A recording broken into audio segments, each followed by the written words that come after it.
"Set that room for her," Andrew Holloway said, his voice low and absolute, carrying the kind of certainty that brooked no argument and left no room for questions. "Because she is not going back tonight." Martha Hicks, the Holloway Ranch housekeeper, stood in the doorway of the main hall with a lantern in one hand and a dish towel thrown over her shoulder, her eyes wide and searching Andrew's face for some flicker of explanation.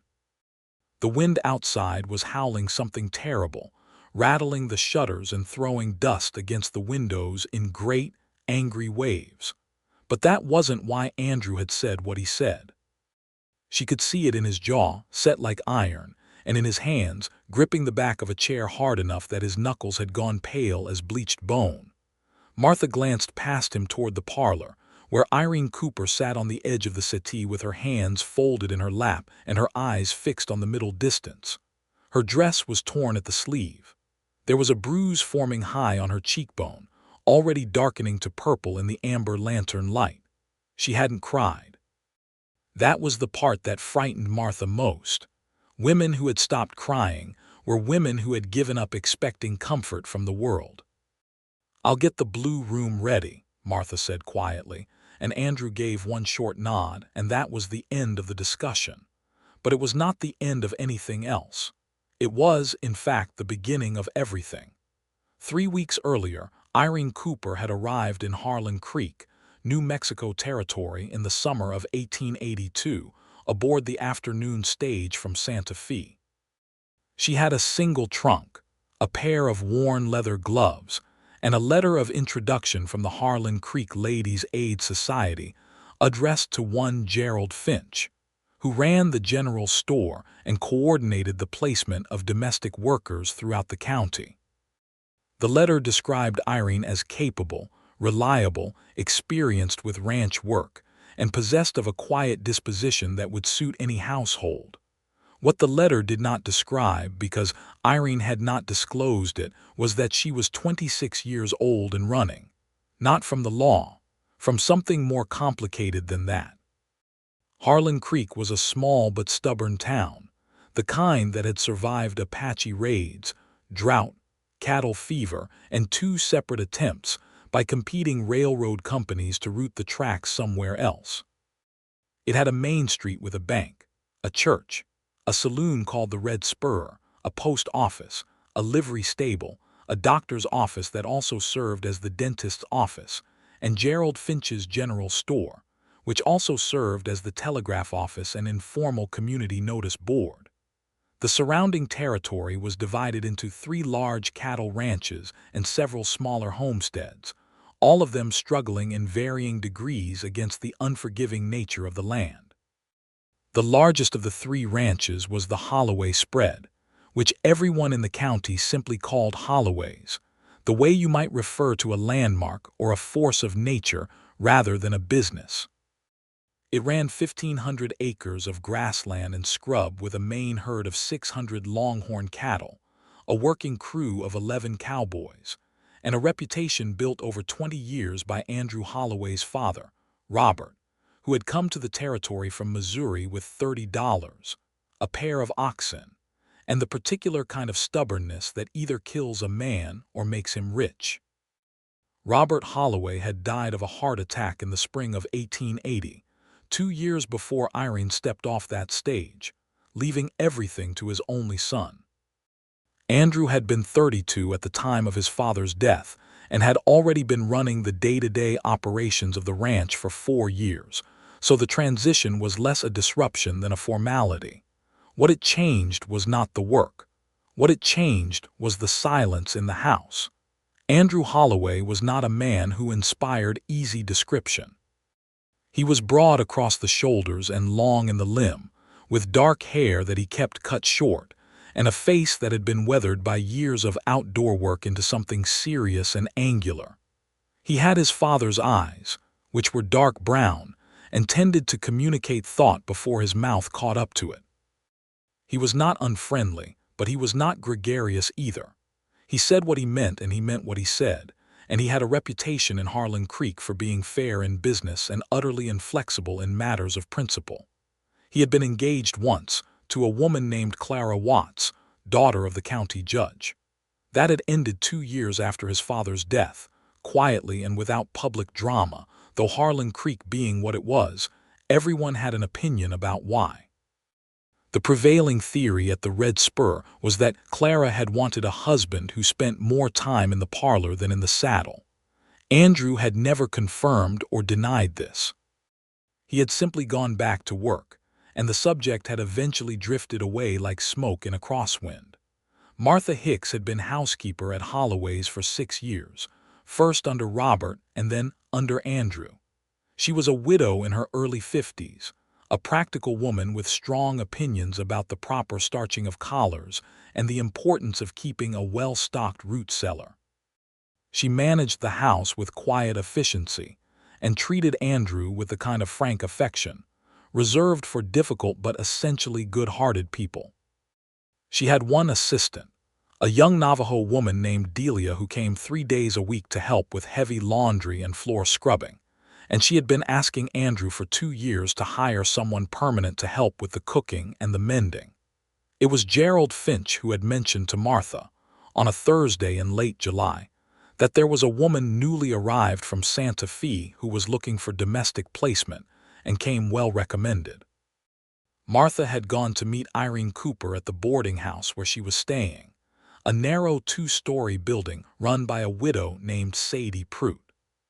She had found Irene in the small sitting room off the front entrance, reading a copy of Harper's Weekly with a concentration that suggested she was either deeply interested in the content or deeply committed to appearing composed in unfamiliar situations. Martha suspected the latter. They had talked for 40 minutes. Martha had asked about cooking, and Irene had been honest that her baking was better than her roasting, but that she was a quick learner.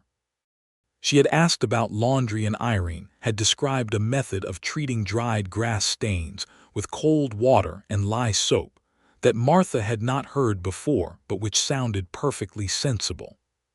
She had asked obliquely whether there was a husband or a family connection that might complicate a live-in arrangement, and Irene had said simply that she was on her own. Martha had offered her the position that afternoon at a wage of $5 a month plus room and board. Irene had accepted without bargaining, which Martha found either modest or desperate, and she wasn't yet sure which.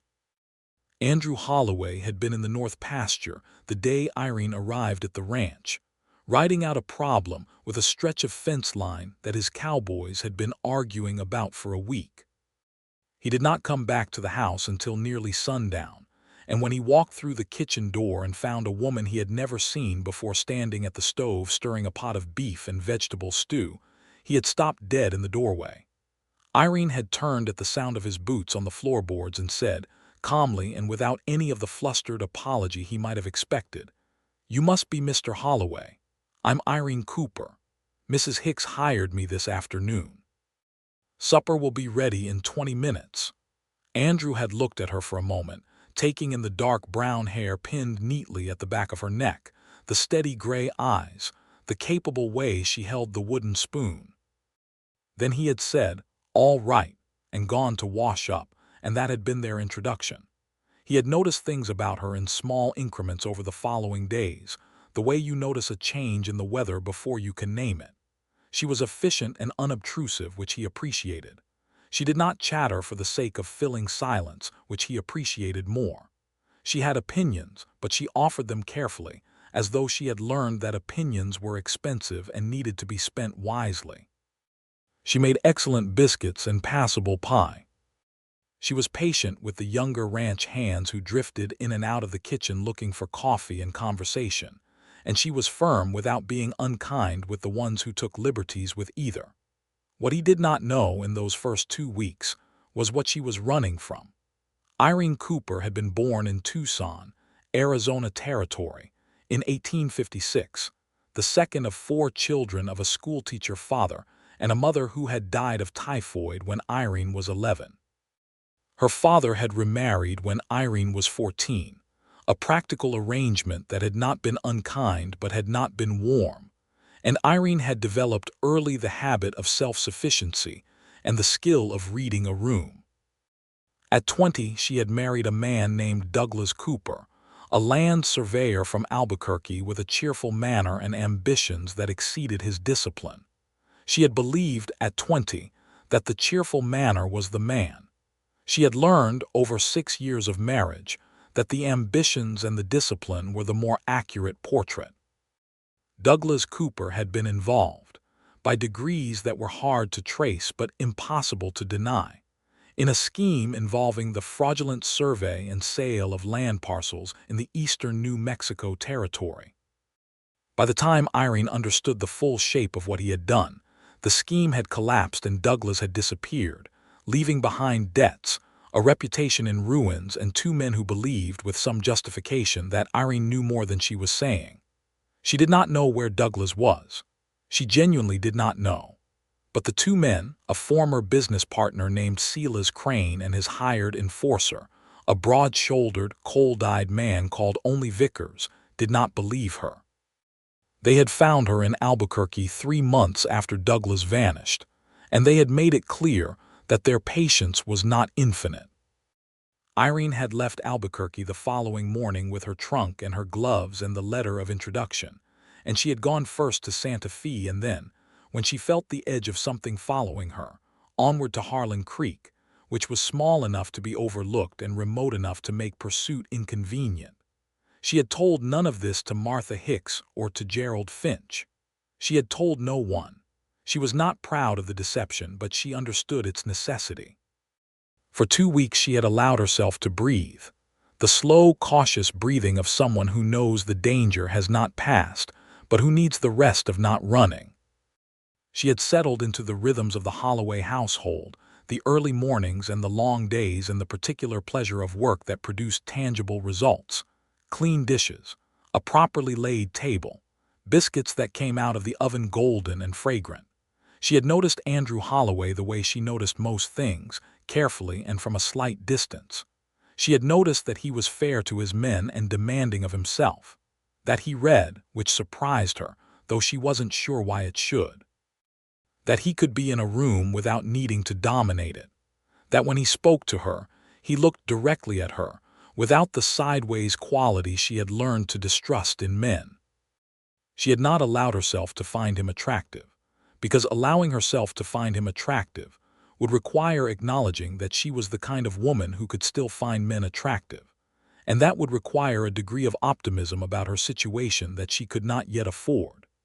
This careful distance had sustained itself for exactly 14 days, until the afternoon she rode into town for supplies and came back to find Silas Crane's roan horse tied outside the Harlan Creek General Store. She had known that horse the way you know a recurring nightmare.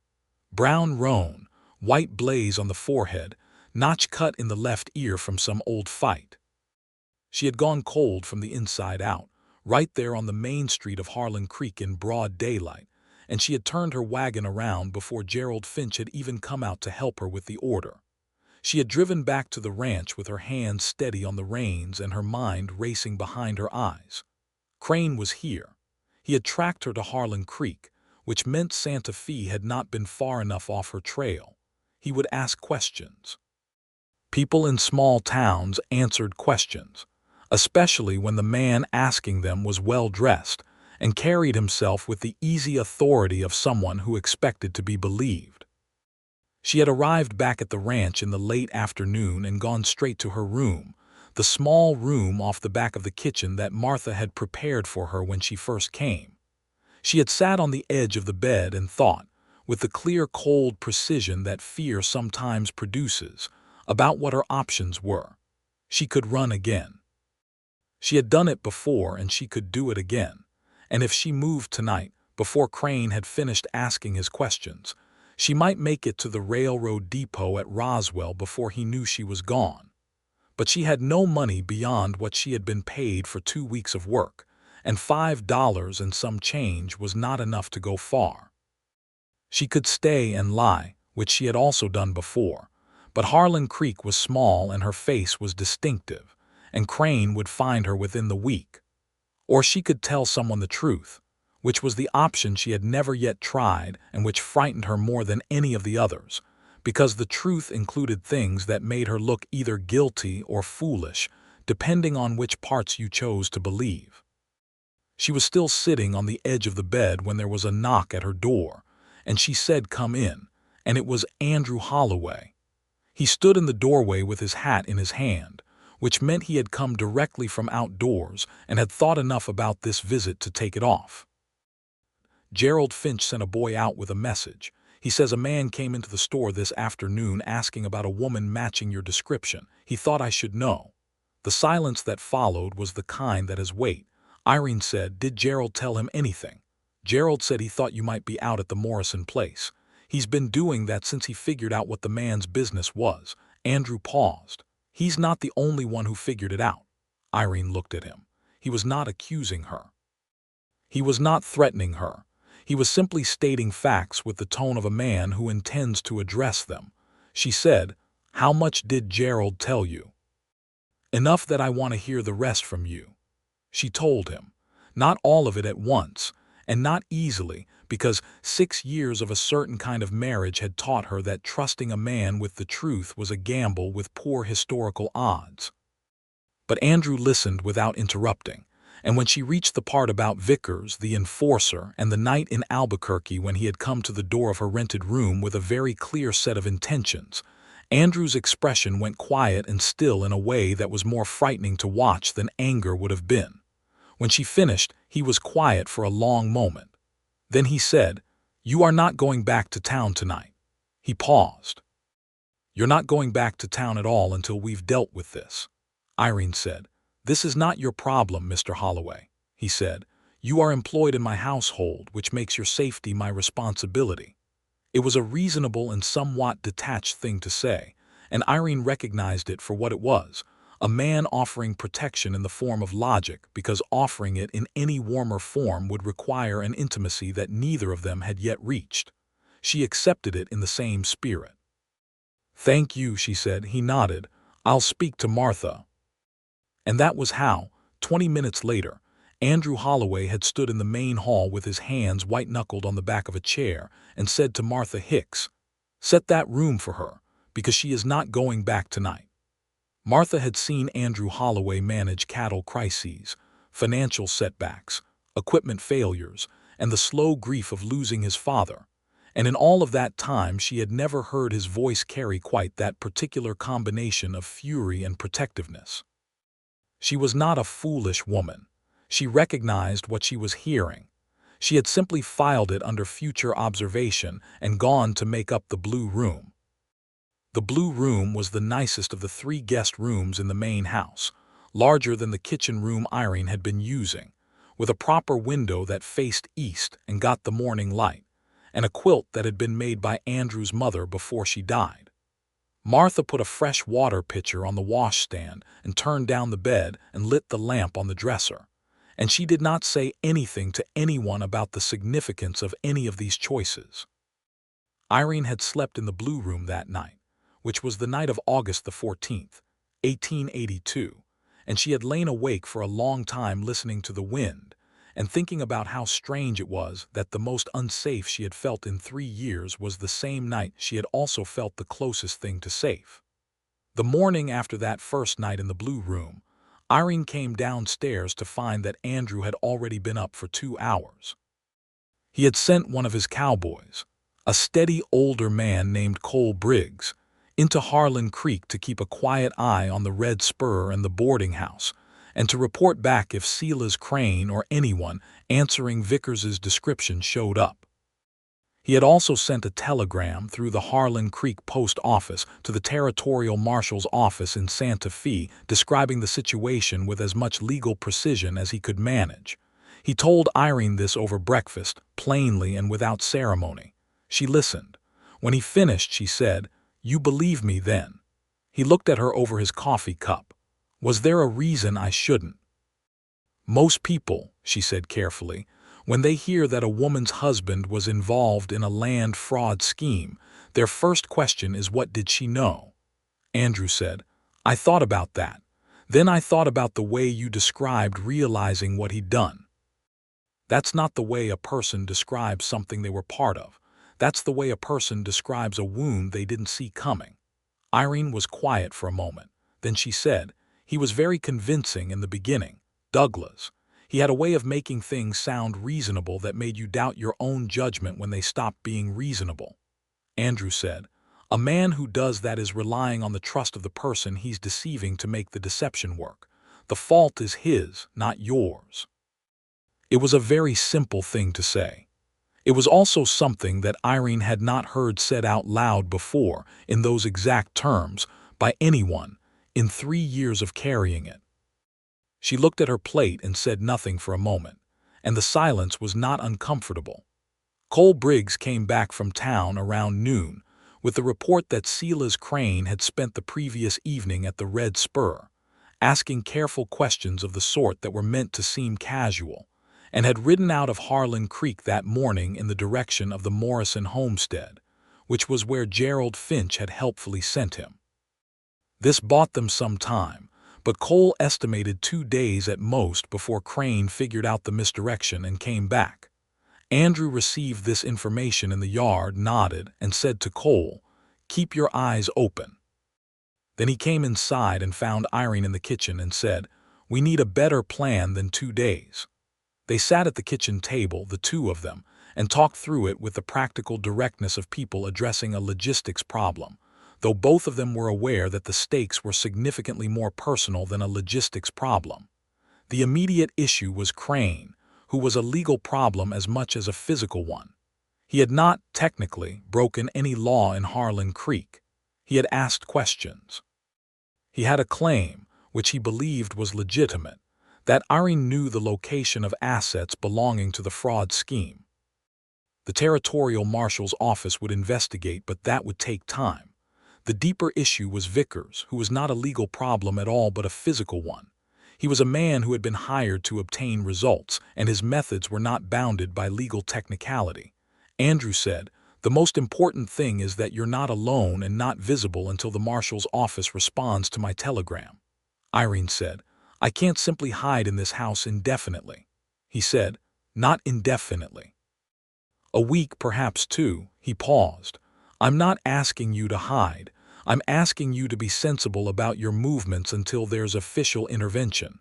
She thought about this. There was a difference, she had to admit, between the dignity-preserving version of this suggestion and the version that simply meant being afraid in private instead of afraid in public. "All right," she said. 2 weeks, but I will not be idle." He almost smiled. It was a small almost smile, the kind that moved the corner of his mouth and showed in his eyes more than his face, and she noticed it the way she had been careful not to notice things about him and was finding increasingly difficult. In the days that followed, the ranch went about its business with a surface normality that masked the underlying vigilance. Cole Briggs made daily trips to town and reported back. Martha kept a careful eye on visitors. Andrew did not range as far from the house as he typically did, and he redistributed his working hours so that he was in or near the main buildings during the vulnerable middle portions of the day. And in the evenings, something changed. The evenings at Holloway Ranch had previously been quiet in the way that things are quiet when there are no sharp edges to interrupt the silence. Andrew would read. Martha would mend. The ranch hands would settle into the bunkhouse with their card games and their complaints about the condition of the fence line in the north pasture. Irene would wash up after supper and then retire to her room. Now the evenings were different, and the difference had the quality of something that everyone noticed but no one named. Andrew began staying in the kitchen after supper rather than retreating to his study. This was explained, to anyone who thought to explain it, by the practical consideration that the kitchen windows faced the drive and offered a better vantage point for keeping watch. This was true. It was also not the whole truth. Irene stayed in the kitchen because it was her job. This was also true. The fact that she found reasons to extend the tidying and the preparation for the following morning's breakfast was a separate matter. On the 4th evening of this arrangement, Andrew had a book open on the table in front of him, and Irene was at the counter working on the following day's bread. And they had been talking, intermittently and without any particular agenda, about the history of the territory. Andrew knew it well, had grown up with it, and talked about the land with a specificity of detail and a quality of attachment that Irene found, to her own mild alarm, entirely absorbing. He talked about his father coming out from Missouri in 1858, before the Civil War, when the land was still rough, and the Mescalero Apache controlled more of the eastern territory than any government map acknowledged. He talked about the years his father had spent building something from nothing, and the respect his father had had for the land itself, which Andrew had inherited along with the deed. Irene said, "You never wanted to be anywhere else." It was not a question. He recognized that. He said, "No, did you?" She considered. "I thought I did when I was young. I thought I wanted cities, telegraph wires and brick streets and department stores." She paused. "I think what I actually wanted was a life that had some solidity to it. Cities were just the shape I thought that took," he said. "And what shape does it take now?" She was aware that this was a question with layers in it, none of them hostile, all of them carrying a weight she had not anticipated navigating in a kitchen in New Mexico territory in August of 1882. She said, carefully, "I'm still working that out." He accepted this without pressing it further, which she appreciated, and they talked about bread making instead, and the specific properties of the flour that came through Gerald Finch's store, and the evening passed in a way that felt, to both of them independently, like something good that they were not yet ready to name. On the sixth day, Cole Briggs came back from town earlier than usual, riding fast. Crane had returned from the Morrison place. He was asking at the boarding house. He had also, which was the new development, sent a letter somewhere, and the telegraph operator, a young man named Pete Wallies who was friendly with Cole, had seen the address before it went out. It was addressed to a man in Roswell. Andrew said, "Who does Crane know in Roswell?" Cole said, "That's what worries me. The only person who's been making noise out of Roswell lately is a bail bondsman and sometime bounty hunter named Garrett Lowell. He's legal enough to walk through a front door and mean enough to be trouble." Andrew was quiet for a moment. Then he said, "How long to Roswell and back?" Cole said, "Riding hard, 2 days. If Lowell got the letter this morning and came right away, he could be here by tomorrow evening." Andrew said, "All right." He turned to Cole. "I want 2 men on the drive tonight. Quiet, no lanterns, just watching." Cole nodded and went to arrange it. Andrew came inside and found Irene in the parlor, mending a shirt that belonged to one of the younger ranch hands, because she was not a woman who sat idle simply because she was afraid. He told her what Cole had reported, plainly and without softening it, because he had already determined that she was the kind of woman who managed information better than managed ignorance. She listened. Her hands stilled on the mending. Then she said, "If Lowell comes here, what legal right does he have?" Andrew said, "Lowell works with a bondsman, which means he's typically looking for people who have skipped bail. You haven't been charged with anything," she said, "but Crane might have gone to a justice of the peace and gotten some kind of civil writ for recovery of assets. That kind of thing doesn't require a criminal charge." He looked at her with a new appreciation. She was not simply frightened. She was thinking. He said, "You know the law," she said. "My father was a teacher, but he liked legal history. And I spent 3 years married to a man who was involved in a lawsuit of one kind or another continuously." She paused. "A civil writ is possible, but it would need to be executed by a proper officer of the court, not by a bail bondsman." Andrew said, "Unless Lowell has a deputy commission, which some of them do." Irene set down the mending. "Then we need the territorial marshal's response before tomorrow evening." He agreed. And this time, instead of sending Cole, he rode to town himself, because some things required a man's personal presence to move at the right speed. He was back by late afternoon with a telegram from the Santa Fe office. The marshal, a man named Thomas Aldrich, was sending a deputy. The deputy would arrive in approximately 4 days. He had also, and this was the part Andrew had asked Pete Wallies to add to the exchange, confirmed that Irene Cooper of Albuquerque was not under any active warrant or civil writ in the New Mexico territory as of that date. 4 days was a long time, but it was something.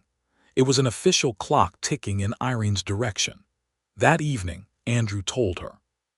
She read the telegram herself, her gray eyes moving quickly across Pete Wallis's careful handwriting, and when she looked up, something in her face had shifted. Not relief exactly. More like the very first loosening of a grip that had been clenched for a long time. She said, "Thank you, Mr. Holloway," he said. "Andrew," she paused. "I beg your pardon," he said. "You should call me Andrew. We've been sitting in the same kitchen for 2 weeks. Mr. Holloway is excessive at this point." She almost smiled. It was, he noted, the same kind of almost smile he had apparently been directing at her, the one that moved in the eyes more than the mouth. He found this significant in a way he was not prepared to examine directly at this particular moment. She said, "Andrew, then." He said, "Irene."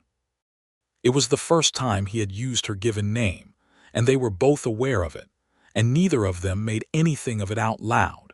And the evening continued with supper and the bread that had risen properly for once, and the comfortable quiet that had established itself between them like something that had been there for a long time and was only now admitting it.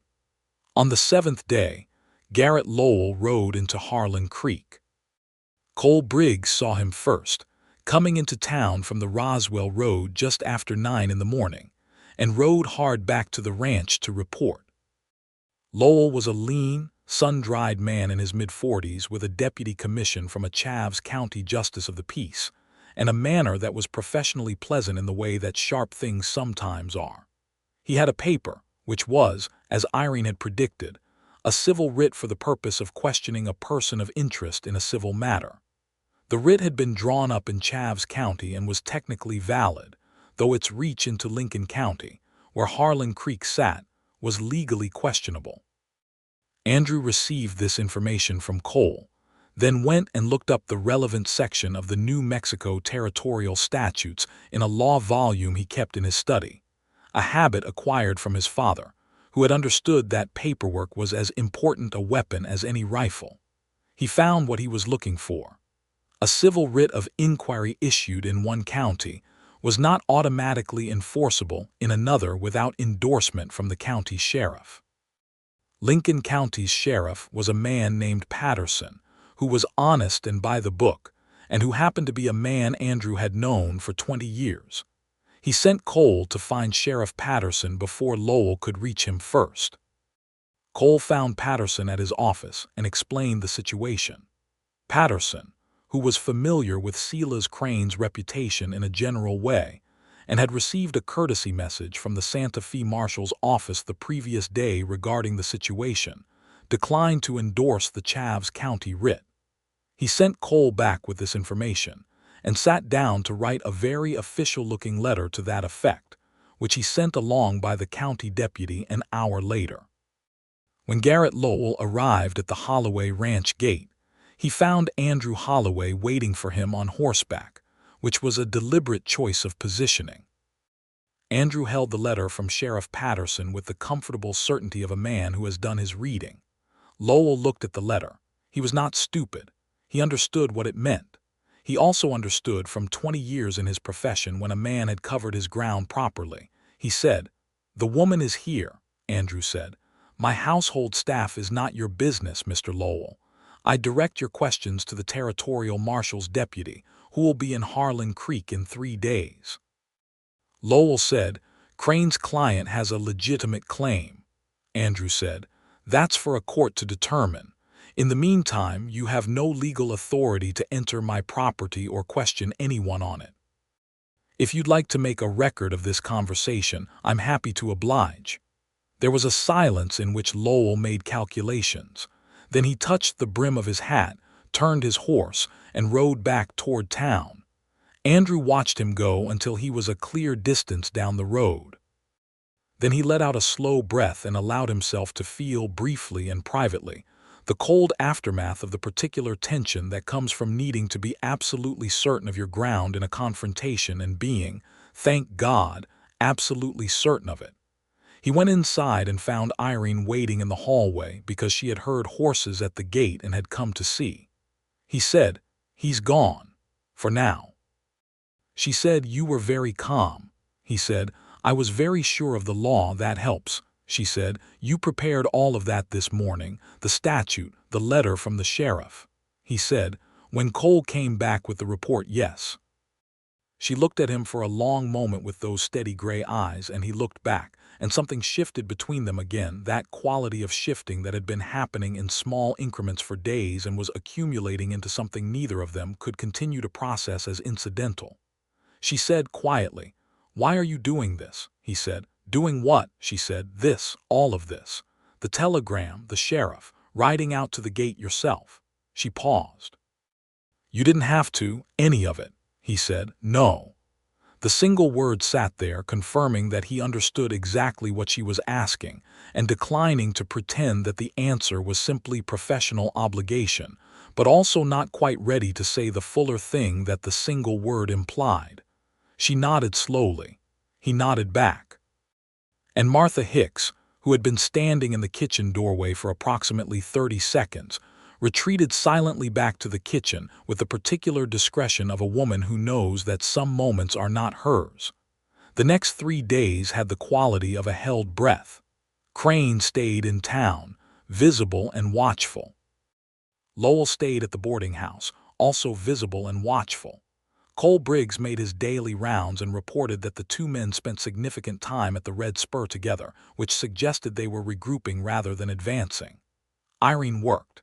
She was, Andrew observed, a woman who managed anxiety through industry, which he understood because he was the same. She reorganized the root cellar, which Martha claimed had needed it for 2 years. She repaired a section of kitchen curtain. She made a batch of apple preserves from the late summer apples coming off the 2 trees behind the barn.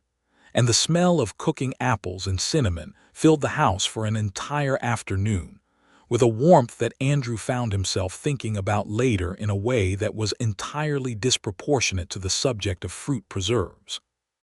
On the second evening of the 3 days, he came in from checking the south pasture to find her sitting on the back porch in the last of the daylight, with a book open in her lap, and the kind of expression on her face that people have when they are reading but not actually reading, when the words on the page are a prop for a thought that has nothing to do with the text.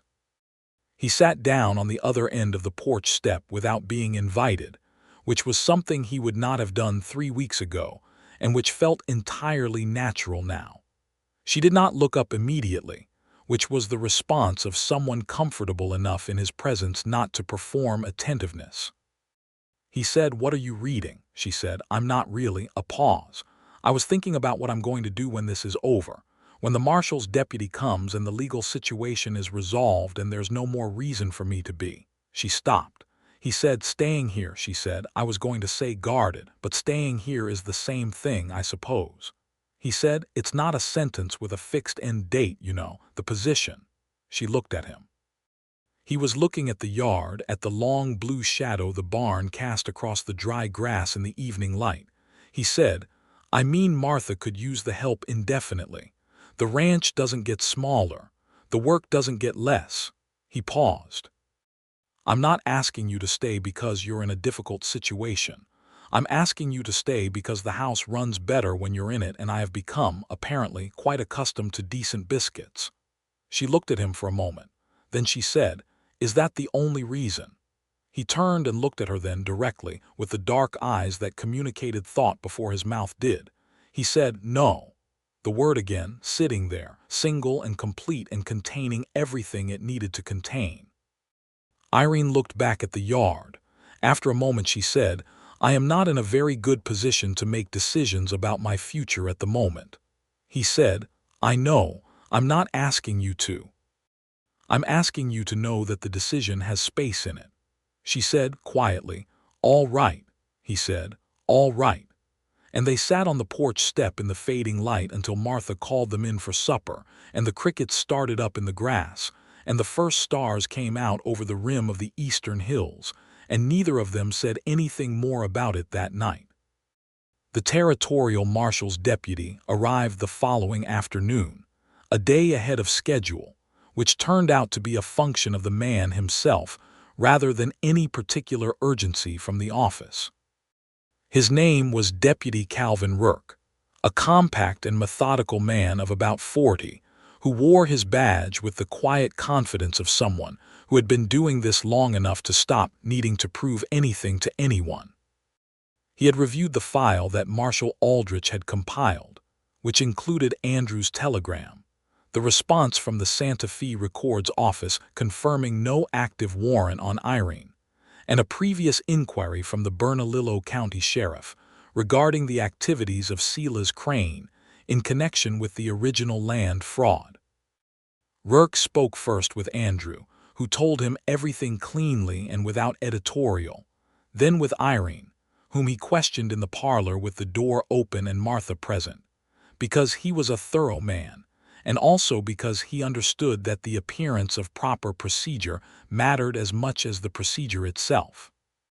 Irene told Rourke what she had told Andrew, and then she told him more, because there was a difference between telling a man who cared about your safety and telling a man who had the authority to act on what he heard.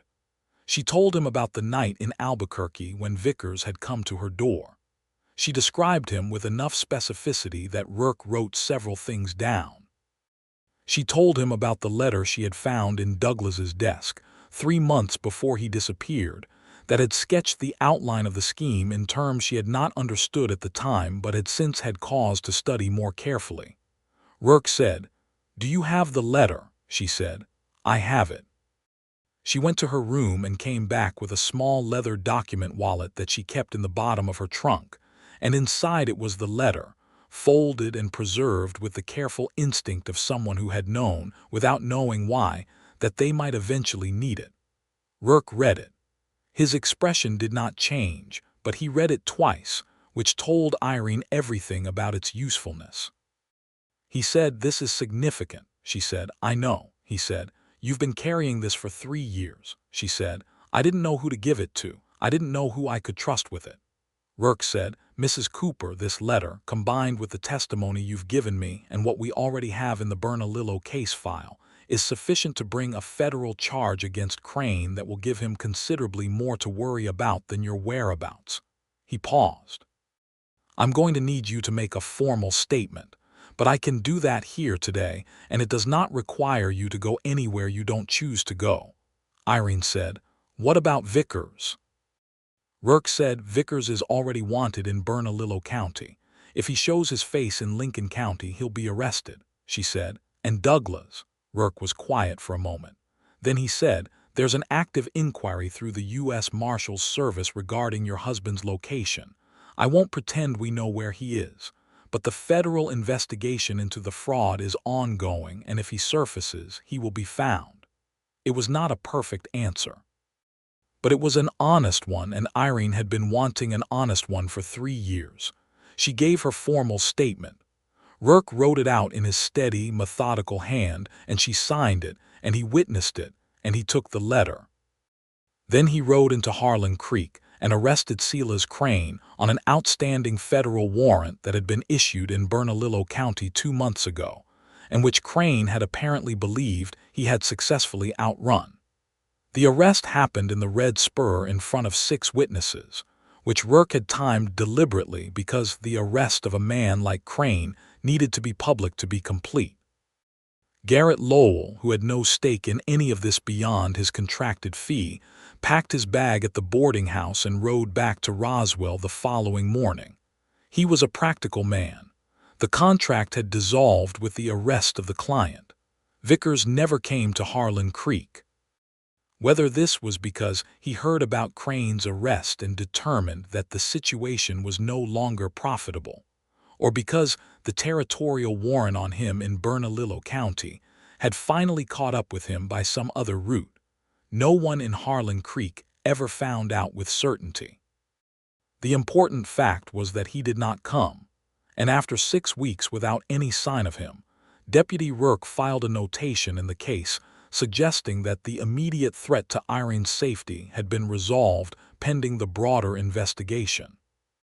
Irene Cooper stood in the kitchen of the Holloway Ranch on the morning after Crane's arrest and felt the specific sensation of a weight she had carried for so long that she had stopped noticing it as weight and had simply incorporated it into her posture, lifting from her. It was almost disorienting. She stood at the kitchen window with a coffee cup in both hands and looked out at the yard and the barn and the morning light on the dry grass and felt, for the first time in 3 years, the simple forward direction of a life that was not being organized around avoidance. Martha came in from the root cellar and looked at her and said, "You look different this morning." Irene said, "Do I?" Martha said, "You look like someone who slept without listening for footsteps." Irene said, "I did." Martha smiled. It was the satisfied smile of a woman who had been watching a situation develop and was pleased with the direction of travel. She set down the jar she was carrying and said, with the kind of casualness that requires deliberate construction, "Andrew's been in the barn since before 6. He does that when he's thinking about something." Irene looked at her. Martha looked back, innocent and purposeful in equal measure. Irene went to the barn. Andrew was checking the tack, which was something that could be done by any of 11 ranch hands and which the foreman's schedule would typically assign to one of them. He heard her come in and looked up from the bridle he was examining. She said, "Mrs. Hicks says you've been out here since before 6. He said, "She watches everything." She said, "She does." She leaned against the door frame and looked at him. "I wanted to say thank you, properly. Not just for the marshal and the telegram and the legal statute, but for all of it, for believing me at the beginning, for the room, for the porch step." He set down the bridle. "The porch step," she said, "sitting with me. You didn't have to do any of it, and you did." He crossed the distance between them with the measured directness of someone who has been waiting for the right moment and has decided that this is it.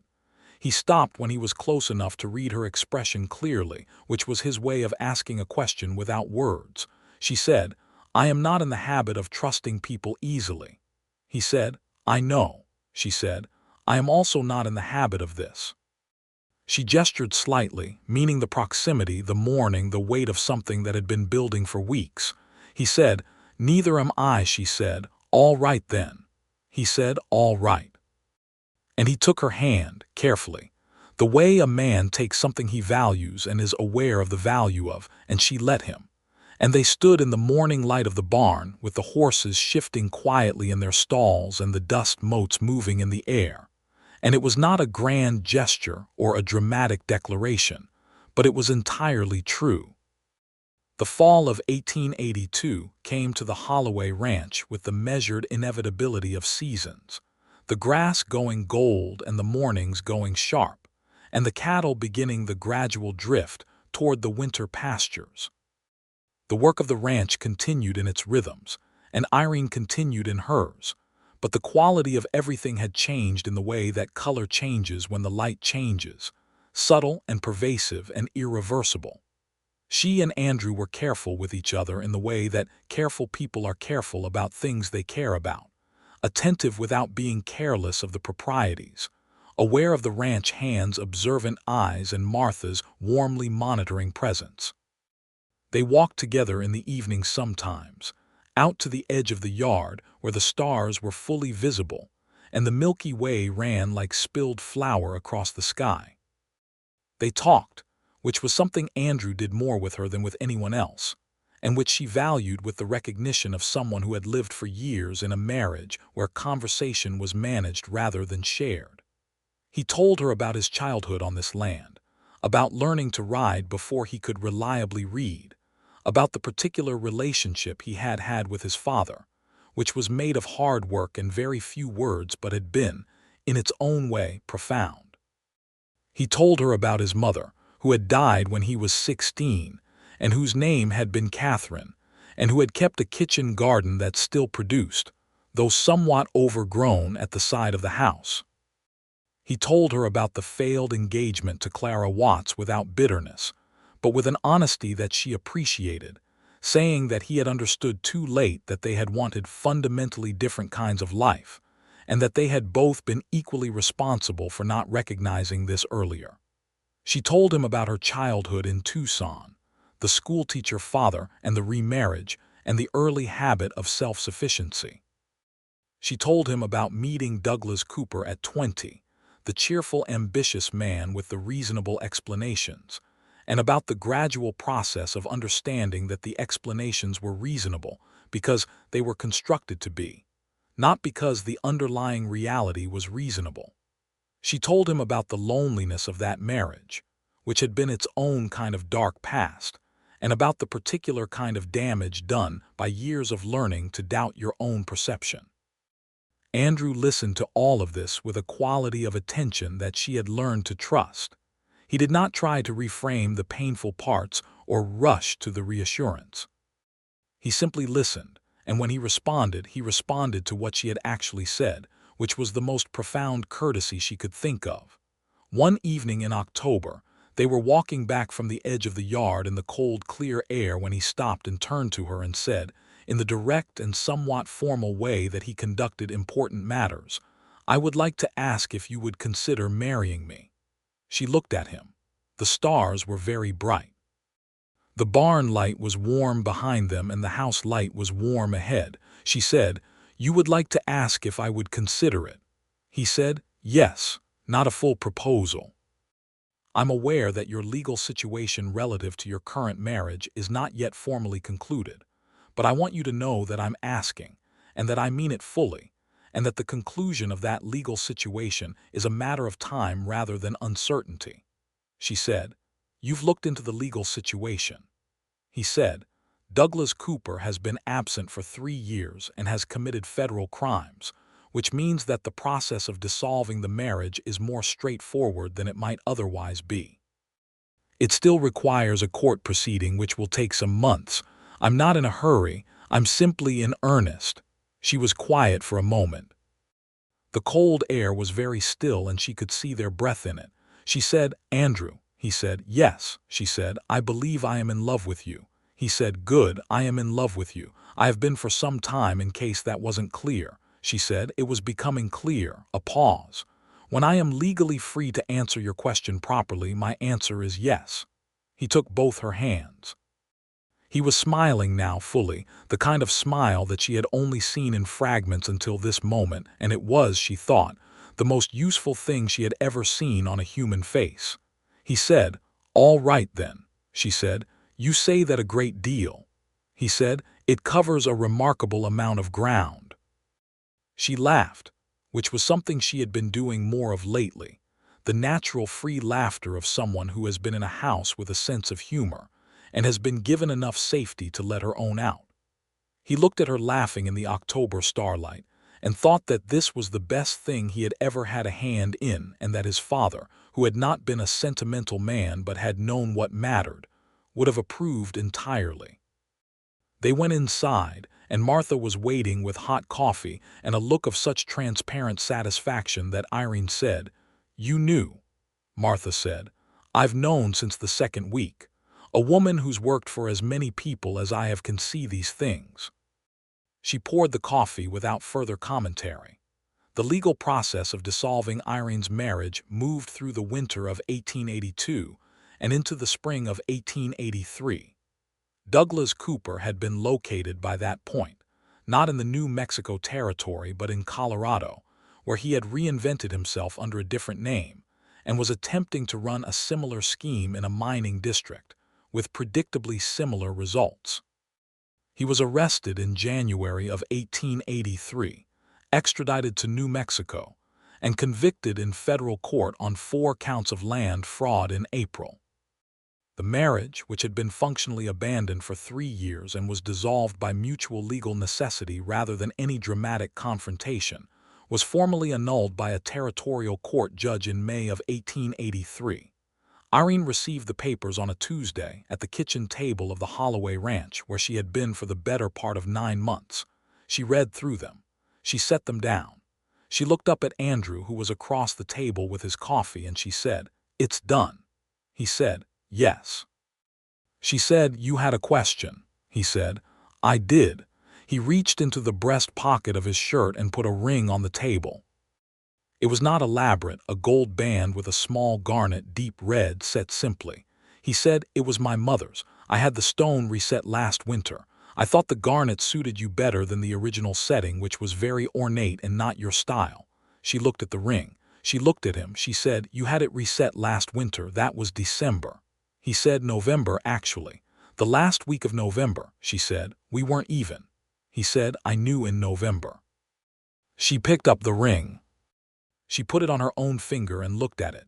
And then she looked at him across the table in the kitchen of the ranch where she had arrived with a worn trunk and a letter of introduction, and a secret she was afraid might destroy her. And she said, yes, properly this time. Yes. They were married in June of 1883 in the Harlan Creek church, which was a small whitewashed building with a rough pine floor and windows that let in the summer light in long gold bars. The ceremony was conducted by the Reverend Samuel Price, who had performed a good number of weddings in his time, and recognized a particular quality of earnestness in this one that made him careful with the words.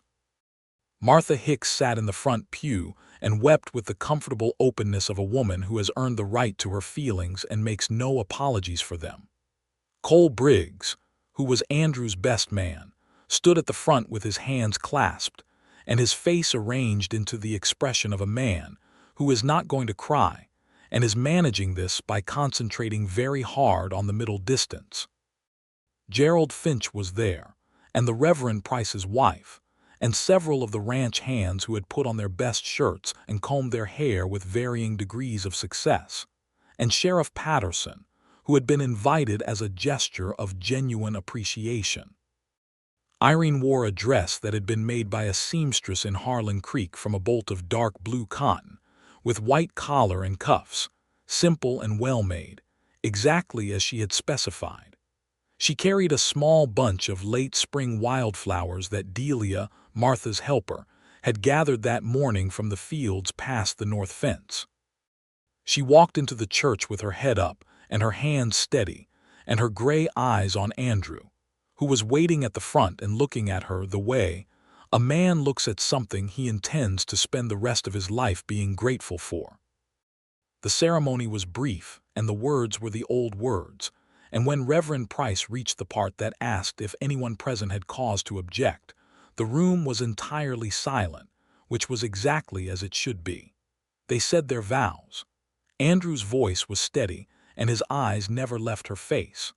Irene's voice was clear and sure in the way that the voices of people who have thought carefully about what they are about to promise tend to be. The congregation went back to the ranch afterward for a meal that Martha had been organizing for 2 weeks with the strategic intensity she typically reserved for the fall root cellar.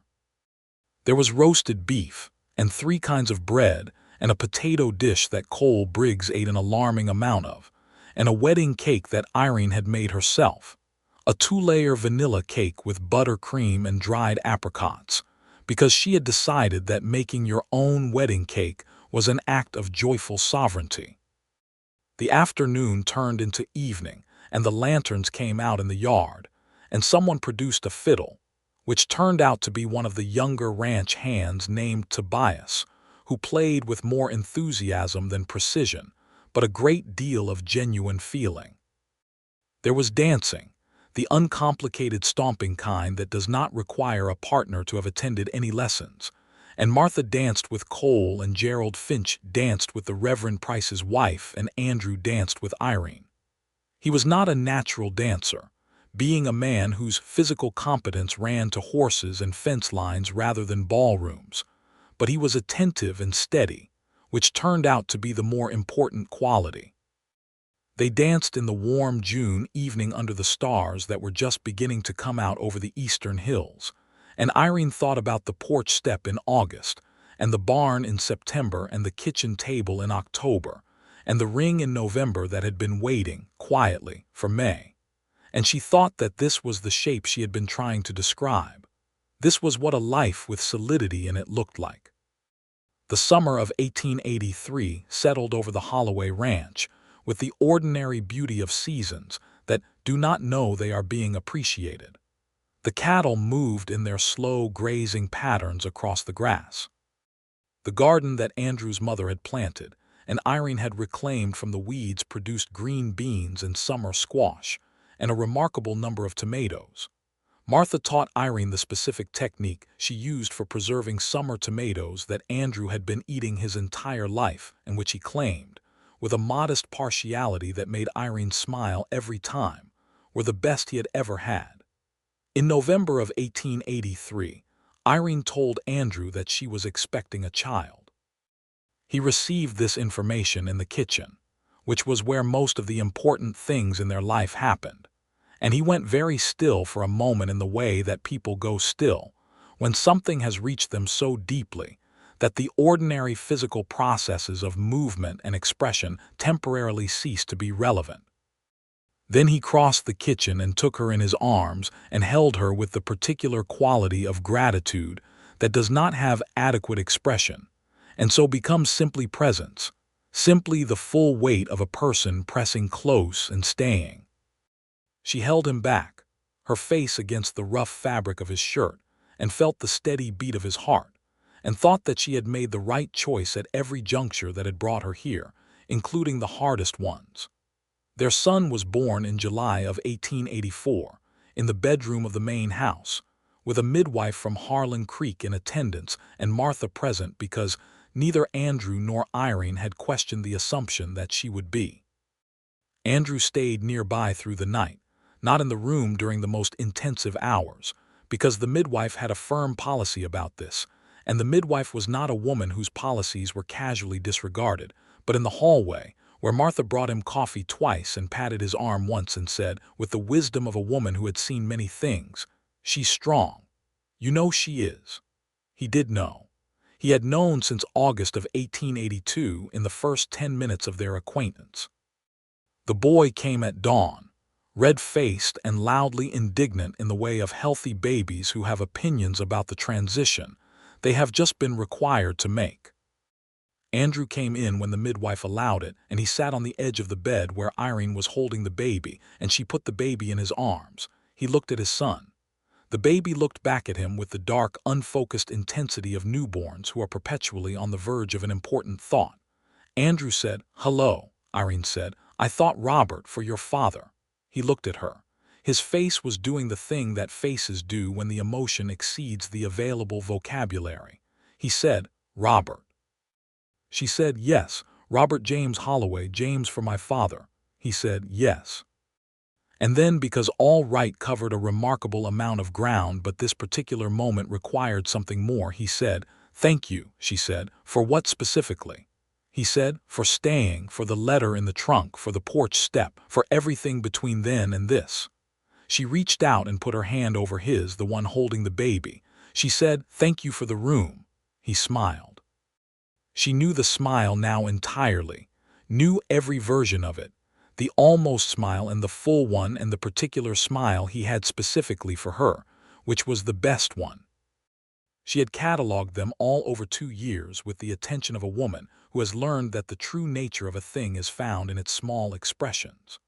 Robert James Holloway grew through the following year into a cheerful, determined infant with his father's dark eyes and his mother's gray-eyed capacity for careful observation, a combination that made him simultaneously easy and hilarious to watch as he developed opinions about the world. He learned to walk in the spring of 1885, a process that involved considerable negotiation with gravity and much encouragement from Martha, who had taken to grandmotherly status with the same wholehearted professionalism she applied to everything. The ranch had a good year in 1885, the cattle prices up and the grass well watered from a wet spring, and Andrew used the surplus to repair the south barn and add a proper covered porch to the main house on the east side, the side that got the morning light, because Irene liked the morning light and he liked providing her with things she liked, and this particular thing was within his considerable practical capability. The porch was built by 3 of the ranch hands over the course of 10 days in May, supervised by Cole Briggs with the foreman's instinct for delegation, and when it was finished, Andrew led Irene out to it on a Saturday morning with a cup of coffee in each hand, and the kind of deliberate ceremony he reserved for things he was proud of. She stood on the new porch in the morning light and looked at the view, which was the yard and the barn and the hills beyond, the same view she had been looking at for nearly 3 years, but now framed by the good pine timber of the new porch rail and scented with fresh-cut wood and the late spring grass. She said, "It's perfect." He handed her the coffee. He said, "There's a chair coming. The carpenter in town is finishing it this week." She said, "A rocking chair," he said, "a rocking chair." She said, "You are without question the most thoughtful man I have ever known." He said modestly, "I know what you like." She said, "You do." She leaned against him, her shoulder against his arm, and he put his arm around her.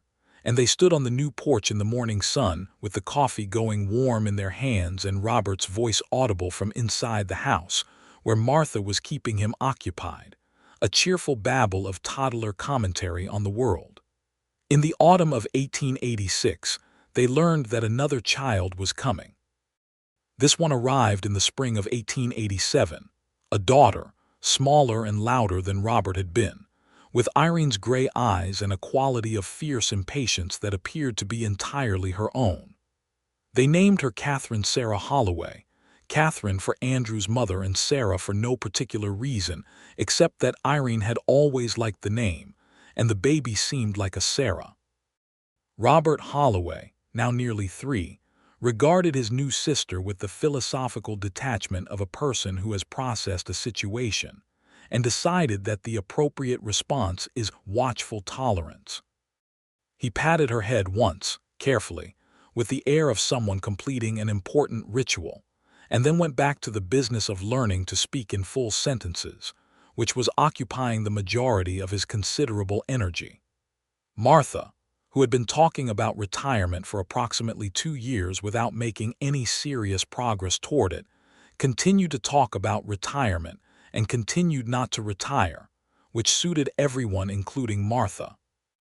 Delia, the young Navajo woman who came 3 days a week, had been given an increased wage and additional responsibility following Irene's second pregnancy, and had proven so capable that Andrew added her to the permanent household staff, a decision that Martha endorsed with the authority of someone who had been right about hiring decisions for 6 years and intended to go on being right. In 1888, Cole Briggs, who had been foreman at Holloway's for 8 years and had been doing the work of the position with the reliability of a man who takes pride in work well done, came to Andrew with a piece of news. He was getting married. A woman from Roswell, a schoolteacher, who had come to Harlan Creek to fill the teaching position that the county school had been unable to fill for 2 years. Her name was Agnes, and she was 42 years old and decisive, and had a laugh that you could hear from the other end of a room. And Cole Briggs, who was 45 and had been a confirmed bachelor for so long that the town had given up speculating about him, had met her at a church social in March and by April had determined that he had been waiting, without knowing it, for Agnes specifically. Andrew shook his hand and told him that the foreman's cottage on the north edge of the property was empty and had been for 2 years and was his and Agnes's if they wanted it. Cole said that they wanted it. Irene made a wedding cake, a richer one than her own had been, layered with preserved cherry jam, because she had had 2 more years of practice and intended to show it. The wedding was in October of 1888, and the party afterward was at the Holloway Ranch, which had become by that point the unofficial community gathering place for the significant occasions of Harlan Creek, partly because of its size and partly because Irene set a table that people traveled to eat at and were grateful for. Robert, at 4, served as a very small and self-important ring-bearer who lost the ring briefly during the ceremony and found it under the front pew with the focused competence of someone who has inherited his father's capacity for practical problem-solving. Catherine, at 18 months, slept through the ceremony and the first hour of the party, and was then awake for the remainder of the evening with the bright-eyed energy of a person who has been resting specifically in order to fully participate. The years between 1888 and 1891 had the quality of good years, the kind that are made of ordinary days that accumulate into something more than their component parts. The ranch prospered.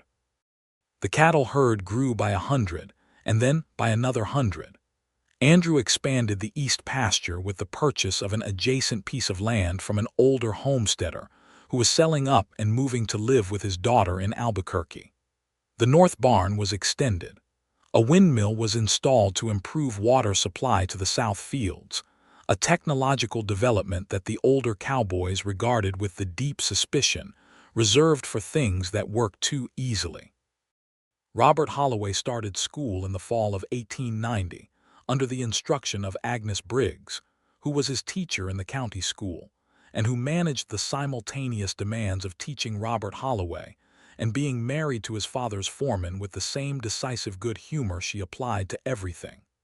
Robert was a good student, methodical and persistent, slow to raise his hand but right when he did, which was an accurate miniature of his father. Catherine was in the schoolroom by 1892, a student of a very different kind, quick and impatient and brilliant in the specific way of children who learn everything faster than the curriculum can provide it, and then fill the time by asking questions that the teacher needs to think about. Agnes adored her with the honest affection of a teacher for the student who makes the work worth doing, and also occasionally needed to count slowly to 10. It was in 1892, the 10th year since Irene Cooper had arrived in Harlan Creek on the afternoon stage from Santa Fe with a single trunk and a worn pair of gloves, that Andrew found the trunk in the attic of the main house during an autumn cleaning. He brought it down and showed it to her, and she opened it, and inside was the leather document wallet with the paper that had been replaced by Deputy Rourke's case file, and the gloves, which were now entirely worn through, and which she had clearly kept out of some impulse she had not fully examined. She held the gloves in her hands, and Andrew sat beside her on the settee in the parlor, and she said, "I remember being so frightened coming here. Not just of Crane, of all of it, of starting over. Of trusting anyone with any part of the truth."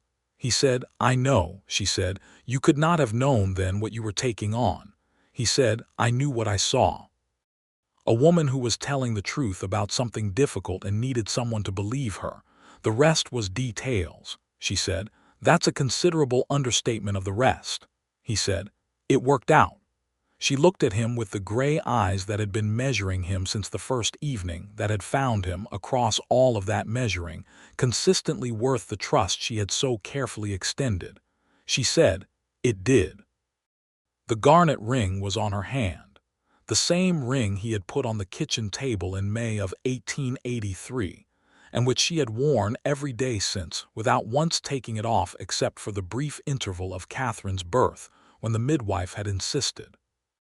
The gold was worn smooth at the edges in the comfortable way of something that has been worn a great deal in good circumstances. She put her hand over his. He turned his hand over and took hers. They had been doing this for 10 years, and it still had the quality of something deliberate. Neither of them had ever become casual about it. From outside came the sound of Robert and Catherine conducting some vigorous negotiation in the yard. A negotiation that had the cadence of a debate about whose turn it was at something, carried on with the passionate certainty of 8-year-olds and 6-year-olds who are absolutely certain of their respective positions, and equally unable to comprehend the others. Martha's voice joined it, the comfortable, authoritative voice of a woman who has had this kind of conversation before and knows its resolution, and there was a brief silence, and then the sounds of resumed activity, whatever the dispute was having been settled by adult mediation. Andrew said, "I should go look at the fence in the north pasture. The report this morning was that another section has gone." Irene said, "It's always the north pasture," he said. "That section of fence has a grudge against me," she said, "every year for 10 years. He said, "Perhaps that's the land's way of ensuring I keep coming back to it." She looked at him. He looked at her. The afternoon light came through the parlor window at an angle that made everything in the room look like a painting, warm and amber and completely actual.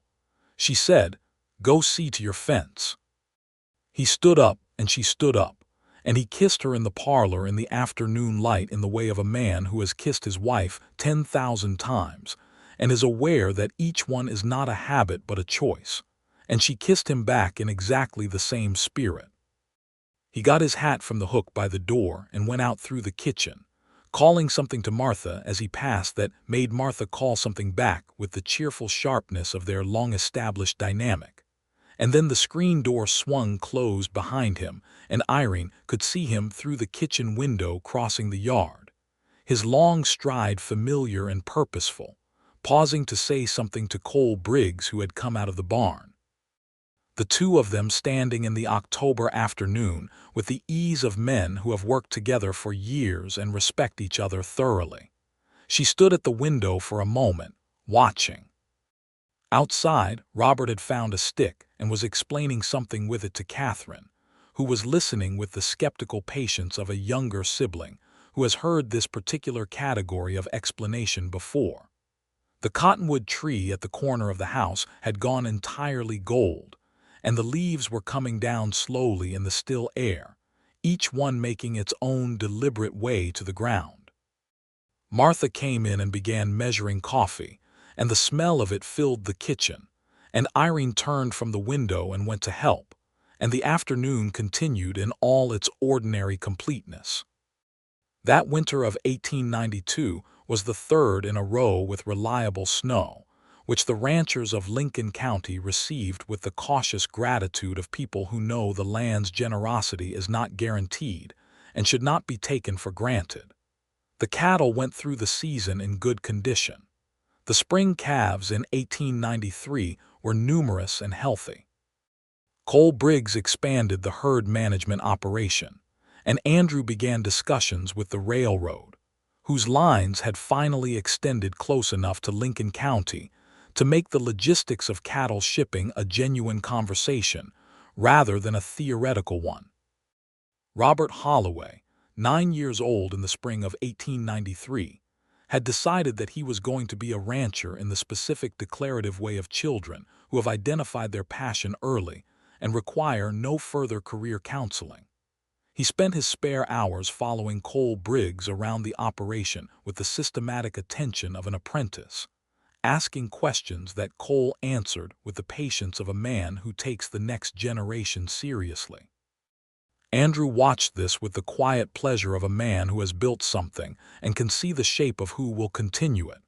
Catherine Holloway, 7 in 1893, had different ideas.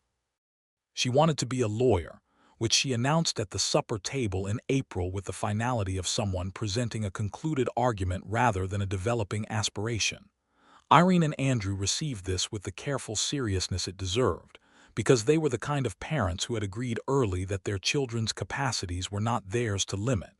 Andrew said, "There are women lawyers. Mrs. Clara Foltz was admitted to the California bar in 1878. Catherine said, "I know." "I read about her," Andrew said. "Then you have a precedent." Catherine said, "I know what a precedent is." Irene, at the other end of the table, caught Andrew's eye and they communicated, across the supper dishes and the bread basket, and the two children who were everything they had become together, the silent language of people who understand each other thoroughly and find the understanding, every day, a source of uncomplicated joy. The years continued in their motion.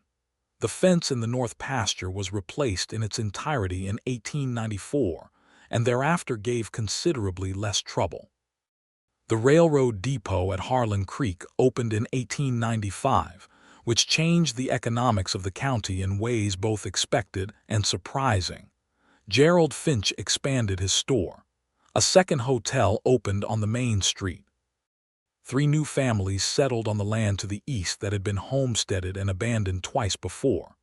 Martha Hicks finally, in 1896, at the age of 64, announced that she intended to retire to Santa Fe, where her sister lived, and that she was going in March and would not be argued with. There was no arguing. There was, instead, a farewell supper of the kind that makes a considerable statement about how the person departing is regarded. Every hand on the ranch came in for it, and Cole and Agnes Briggs, and Gerald Finch, and Reverend Price, who was elderly now but still conducting Sunday services with the determined regularity of a man who has been assigned a post and intends to keep it. Irene and Martha had cried together in the kitchen beforehand, privately and without commentary, the way that women who have worked together for 14 years and become something beyond colleagues cry when the daily proximity is ending. When they came out, their faces were composed and their eyes were bright, and no one said anything because everyone understood. Martha said, at the end of the evening, in the toast that Cole Briggs proposed on behalf of the assembled company, that she had worked for 2 Holloway men, and the second one had turned out to be the better one, not because he was superior to his father, but because he had made better choices, and that the best choice he had ever made was the one that had started with setting a room for a woman and telling the world she was not going back. The table was entirely silent for a moment after that. Andrew looked at Irene across the candles and the supper dishes and the wine glasses and the faces of their friends and their children, and the woman who had been the heartbeat of his household for 16 years. Irene looked back at him with the gray eyes that had measured him first on a summer evening in 1882 and had never stopped finding him worth it. Robert, 12 and old enough to understand the atmosphere of a moment, was quiet. Catherine, 10 and sharp as a new pin, looked at her parents looking at each other and made the private notation of a person who is cataloging a model of something important. The party ended as good parties do, slowly and warmly, with people lingering in the yard in the March cold because the inside of the evening was too good to leave, until the cold finally made the decision for them, and they went their various directions with the fulfilled satisfaction of a thing properly done. Martha left for Santa Fe on a Tuesday in March, in a wagon driven by Cole Briggs, who took her to the stage depot in Harlan Creek and saw her safely onto the coach. She had a new trunk, purchased by Andrew as a farewell gift, packed with the things of a woman going to a well-deserved rest. She had, tucked into the breast pocket of her traveling jacket, a letter from Irene that she did not open until the stage was already moving, because she knew herself well enough to know she needed to be in motion when she read it. The letter thanked her for the room. Not the blue room, specifically, but all of the rooms, the space she had made in the household and in the story, the judgment she had exercised in hiring Irene in the first place, the discretion she had kept and the warmth she had given without condition. It said, in Irene's clear, precise handwriting, that whatever had been built in the Holloway house over 14 years had been built on Martha's foundation as much as any other, and that this would not be forgotten. Martha read it twice, folded it carefully, and put it back in her pocket. The stage rolled on through the New Mexico morning, the light coming across the flat land in long gold bars, the hills on the eastern horizon dark blue against the pale sky. She was smiling when she put the letter away. The household adjusted to Martha's absence with the practical resilience of a family that has learned to adapt, which is to say there were several weeks of recalibration and some experimental meals, and one significant bread disaster that Andrew ate all of without complaint, and which Robert diplomatically described as interesting. Delia took on a larger role, and a young woman named Prudence was hired from Harlan Creek to help with the heaviest work, and by summer the household had found its new rhythm, which was not the same as Martha's rhythm, but was one that fit the particular shape of who the family had become. In 1897, Robert Holloway, 13 years old, rode out with Andrew on the first day of the fall cattle drive that took the Holloway herd to the railroad depot at Harlan Creek, a journey of 2 days that Andrew had done every fall for 15 years, and which Robert had been asking to do for 3. He sat his horse with the easy confidence of a boy who had grown up on horseback and understood the work, and he did what was asked of him without complaint and with good judgment. And by the end of the first day, Cole Briggs had told him twice that he'd done well, which from Cole was the equivalent of a public declaration of excellence. Andrew rode beside his son in the evening of the first day with the hills going dark and the cattle settled and the stars coming out, and he thought that this was what his father had built toward, not just the land and the cattle and the ranch house, but this, the transmission of something worth having to someone who would know how to keep it. He said to Robert, "Your grandfather would have been proud of you today." Robert was quiet for a moment in the way he was quiet when he was thinking something through. Then he said, "Do you miss him?" "Still," Andrew said. "Yes. In the way you miss someone who was good at what they did and who you learned from. That kind of missing doesn't go away. It just becomes part of how you understand things." Robert considered this. Then he said, "Like when you talk about the land, you sound like him, I think. The way Mother described him from the stories." Andrew looked at his son in the firelight. "Your mother tells the stories better than I do." Robert said, "She does, but the way you feel about it is the same." Andrew said, "Yes, it is." They were quiet after that, the companionable silence of two people who understand each other and are comfortable in the understanding. And the fire burned down, and the cattle breathed in their settled dark mass across the grass, and the night went on in its grand, indifferent beauty. On the last day of the autumn of 1899, which was a Saturday in November with the first real cold of the season in the air, and the smell of wood smoke coming from every chimney in the valley, Andrew Holloway sat on the east porch of the main house in the rocking chair that had been delivered from the Harlan Creek carpenter in 1885, and which had been occupied, in rotation, by everyone in the household for 14 years. He had a cup of coffee and a letter from Martha Hicks in Santa Fe, who wrote regularly, and whose letters were always precise and full of Santa Fe detail, and ending with a paragraph that managed to ask after everyone in the household individually without appearing to be asking. Irene came out with her own coffee and sat in the second chair, which had been added to the porch in 1886 for practical reasons of domestic equity. She had a letter of her own from Catherine, who was now at school in Albuquerque studying with a private tutor who specialized in preparation for the legal profession, because the territory's higher education options were limited, but they were not entirely absent, and Catherine had found them with the same determined efficiency she applied to everything. She read portions of Catherine's letter aloud, the funny parts and the determined parts, and the part where Catherine described her tutor as well-intentioned but somewhat threatened by the speed of her comprehension, which made Andrew set down his coffee and laugh in the full, unguarded way that he reserved for the things that genuinely delighted him. Robert was inside, writing something at the kitchen table. He was 15 now, tall and steady, more and more his father's son in the way that the best sons are, not copies but continuations. He came to the door and leaned in the frame and said, "Cole wants to know if you're looking at the Morrison parcel this week." The man from Roswell sent another letter. Andrew said, "Tuesday. Tell him Tuesday morning." Robert nodded and went back inside. The screen door swung closed with the familiar small sound it had made for 17 years. The hills across the valley were dark green and dark blue and brown with the late autumn, the grass flattened by the first frosts, the cottonwoods along the dry creek bed bare and bone pale. The sky was the particular deep blue that the New Mexico Territory sky becomes in November, as though it has been clarified by the cold. Irene said, "What does Martha say?" Andrew said. "Her sister's hip is better. The garden is still producing. She has opinions about the new territorial governor." Irene said, "Of course she does." He said, "They are very specific opinions." She said, "They always are."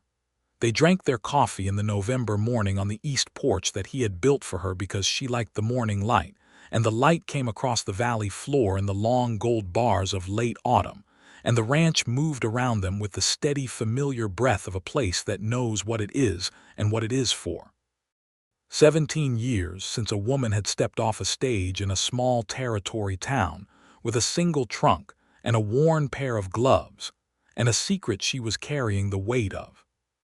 17 years since a man had stood in his own kitchen and found someone he had not expected to find and recognized, in the first 10 minutes, a quality of truth in her that he had spent the rest of those years proving he was right about. Irene looked at her husband in the November light. He was 49 now, the dark hair gone silver at the temples and the weather in his face written deeper than it had been. But the eyes were the same, dark and thoughtful and direct, communicating what he thought before the words caught up. He looked at her. The gray eyes that had measured everything, still measuring, still finding everything worth measuring.